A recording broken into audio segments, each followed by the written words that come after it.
Ricardo López Jordán fue hijo de eh, Ricardo López Jordán, medio hermano de Francisco Ramírez, hijo de Tadeas Jordán.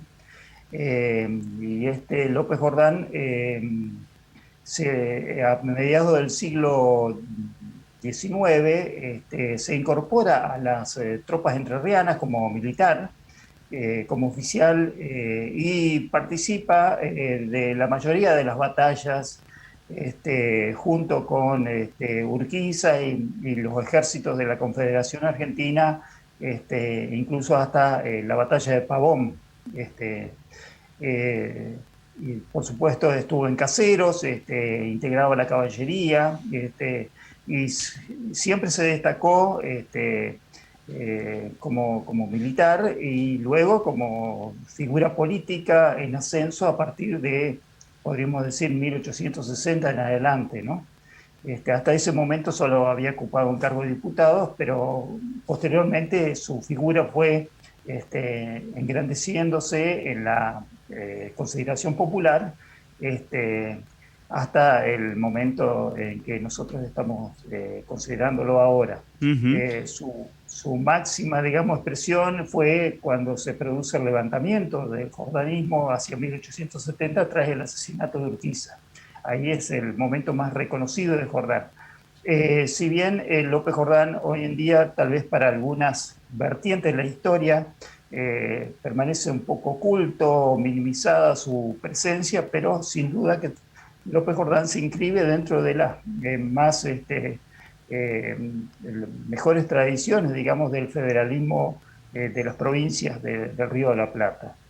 Rubén, hay una referencia histórica, quiero preguntarle justamente cómo se da y si realmente es así, cómo se ha traspasado en el tiempo de boca en boca sobre López Jordán, que dicen se niega a la convocatoria de Urquiza para la guerra con el Paraguay, que le dijo, usted llámeme para pelear con porteños o con Brasil, pero los paraguayos son hermanos, ¿es cierto?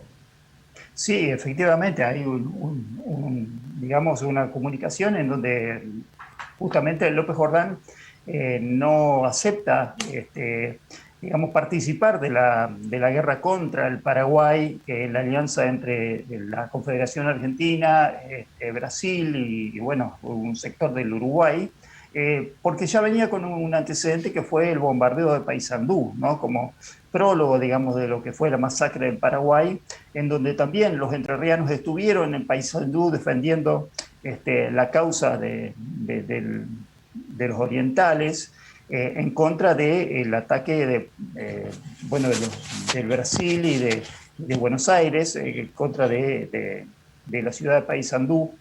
Eh, y muchos entrerrianos, incluso López Jordán, algún hijo de Urquiza también, José Hernández y todo, y una gran cantidad de figuras estuvieron en contra de esa intervención que luego se da en el Brasil. Tanto es así que cuando el gobierno nacional, encabezado por Mitre, intenta convencer a Entre Ríos para que también envíe tropas y por supuesto, Urquiza acepta, encuadrado, digamos, dentro del gobierno nacional, a enviar esas fuerzas armadas al Paraguay.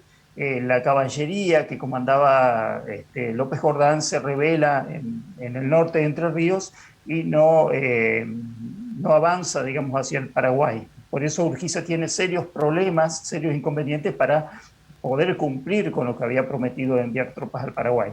Ahí es el momento, podríamos decir, clave, aunque hay una instancia anterior, de la disidencia que hay entre los dos caudillos entrerrianos, que era Urquiza en su momento y López Jordán. Ujú. Eh, digamos, una disidencia que ya se había presentado a partir de la batalla de Pavón, en donde, digamos, entre la fuerza de la Confederación Argentina son supuestamente derrotadas por el gobierno centralista de Buenos Aires. No obstante, quedan serias dudas acerca de esa derrota y esa rendición en ese momento, en donde López Jordán justamente con su caballería estaba derrotando a los porteños.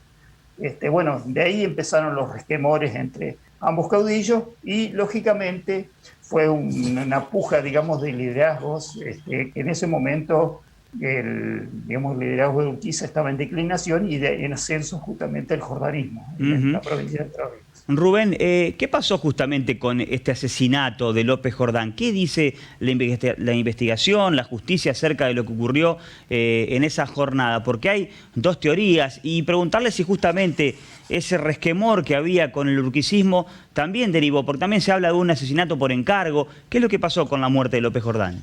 Sí, hay muchas hipótesis acerca de esa muerte. El hecho concreto es que Aurelio Casas, es el nombre del asesino, en un momento en que López Jordán estaba en Buenos Aires residiendo hacía un par de años, ya que había sido amnistiado por el gobierno nacional de la causa que se le había levantado luego del levantamiento en 1870 y 1873 y 76. Había sido amnistiado y López Jordán estaba residiendo en la ciudad de Buenos Aires. Bueno, López Jordán iba a visitar a un amigo.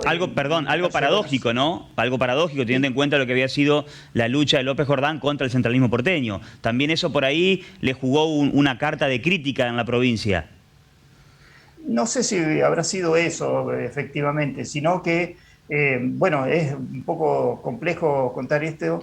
Era durante el gobierno de Juárez Selman que se lo amnistió, pero sabemos que ya en ese momento el jordanismo se había plegado a lo que fue, bueno, el racedismo en Entre Ríos y el roquismo, por lo tanto, el partido jordanista había sido, digamos, incorporado, digamos, al sistema nacional Bien. con la aparición de Roca, y entonces es ahí que se da esa circunstancia de la amnistía y del traslado de López Jordán en Buenos Aires, que en ese momento no tenía una participación política relevante, y por lo tanto esa muerte fue un asesinato por parte de Casas, que se argumentó que era una venganza por la muerte de su padre años antes, durante el levantamiento jordanista, donde el padre Zenón Casas había sido muerto, digamos, digamos, en el contexto de los enfrentamientos entre el jordanismo y las fuerzas federales. Eso también es una situación confusa que nunca fue muy aclarada. Y la otra versión es que Casas actuaba como una venganza por la muerte, el asesinato de Urquiza en 1870. Claro. Bueno, esas son las dos versiones que quedaron dando vuelta. Se lo condena a Casas, pero la autoría intelectual queda, digamos, en la nebulosa. Rubén, ¿cuál era el vínculo que tenía López Jordán con José Hernández? Bueno, con José Hernández, justamente, el hecho es que José Hernández residió en Paraná durante muchos años, especialmente durante la época de la Confederación, del gobierno de la Confederación Argentina, estuvo en Paraná, aquí fue empleado del Senado de la Confederación, también se casó en la ciudad de Paraná con una paranaense y por lo tanto trabó relaciones con todos los personajes de la zona de Paraná y de Entre Ríos, y justamente López Jordán traba amistad con José Hernández y están involucrados justamente en la defensa de Paysandú. Y luego José Hernández, por supuesto, coincidía, digamos, en el pensamiento jordanista, en la defensa de las autonomías de las provincias, y incluso cuando se produce el levantamiento jordanista a partir de 1870, es José Hernández uno de los miembros de ese levantamiento, integra ese movimiento jordanista y en varias ocasiones debe partir al exilio, al Brasil o a la banda oriental, en el marco, digamos, de ese enfrentamiento entre los jordanistas y las fuerzas de intervención porteñas que envía el gobierno de Sarmiento en ese momento. Así que los vínculos políticos, digamos, siguieron existiendo entre López Jordán y José Hernández, por supuesto. Rubén, finalmente, después de mucho tiempo, los restos de López Jordán descansan aquí, en nuestra provincia. Sí, efectivamente. Al cumplir el centenario de la muerte de Jordán en 1989, durante la gobernación de Jorge Busti, se forma una comisión que propicia, digamos, el traslado de los restos que estaban en Buenos Aires a su ciudad, bueno, a la ciudad de Paraná, no es su ciudad natal, ya que López Jordán nació en Paysandú, pero se lo propicia y al año siguiente, en 1990, se logra trasladar los restos y luego se construye el monumento que está detrás de Casa de Gobierno, en la Plaza Carbó, claro. donde finalmente en 1994 se trasladan definitivamente los restos a ese sitio que todos conocemos, digamos, que es la escultura de Medrano, detrás de la Casa de Gobierno. Fermín Chávez estuvo en toda esa labor también, ¿no?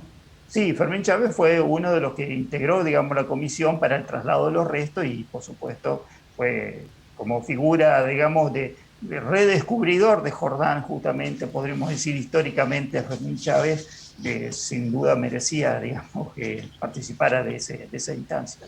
Rubén, siempre es un gusto hablar con usted, sobre todo sobre nuestra historia federal de la provincia de Entre Ríos, que, bueno, durante mucho tiempo, justamente por estas diferencias con el centralismo porteño de aquella época, también en la historia relatada hacia todo el país, quedó también un poco olvidada u oculta. Muchas gracias, Rubén.